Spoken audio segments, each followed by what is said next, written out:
नहीं है, ये सत्यता है।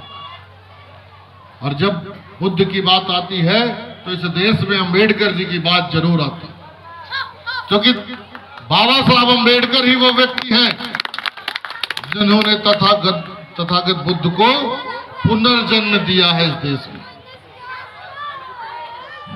इसके पहले मनुवादी लोग जो थे, जिन्होंने नालंदा जैसे विश्वविद्यालय जलाया, तक्षशिला जैसे विद्यालय को जलाया, पूरी संस्कृति पूरी सभ्यता को तहस नहस किया, ऐसे मनुवादी लोगों ने इनाम घोषित कर दिया था कि जब बुद्ध की कोई बात करता नजर आए तो उसका सर काट के लाओ और सरयू नदी में बहाओ। जो सरयू नदी का पहचान है वो बौद्धिस्ट और बुद्ध भगवान को आस्था करने वाले उनके अनुयायियों के सरों से उनके रक्त का प्रमाण है सरयू नदी, जिसके किनारे अयोध्या बसी है, जहां हम पिंडा पारने जाते हैं। भाई कहां जाते हैं पिंडा पार? गया जी जाते हैं। कौन सी नदी? ये प्रमाण है। इस चीज को समझना पड़ेगा। भगवान बुद्ध ने हमें जो सिखाया है, जो प्रेम करना सिखाया है, जो भाईचारा सिखाया है,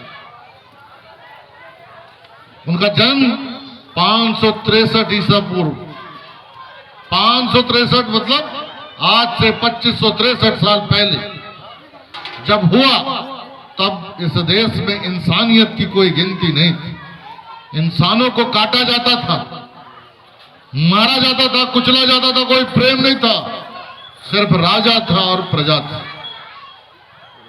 छोटे छोटे राजा, कबीले,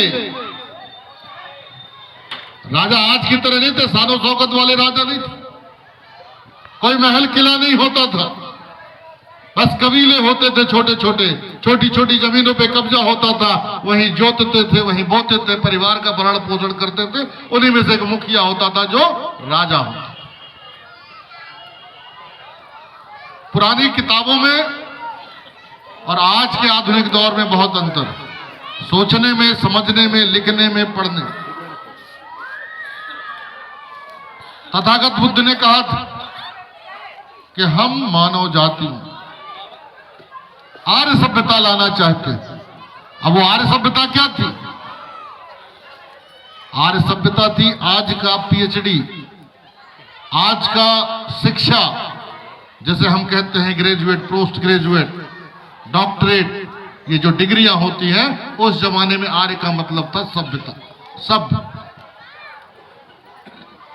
आर्य मतलब पढ़ा लिखा लीजेंट आदमी। आज भी उसके 2-3 कई मायने निकालते हैं जब भी कोई बात करता है। हम लोग आपस में जब भी बात करते हैं, जब भी चर्चा करते हैं, हम किसी ना किसी से तुलना करते हैं। अरे बिना तुलना के भी तो बात हो सकती है।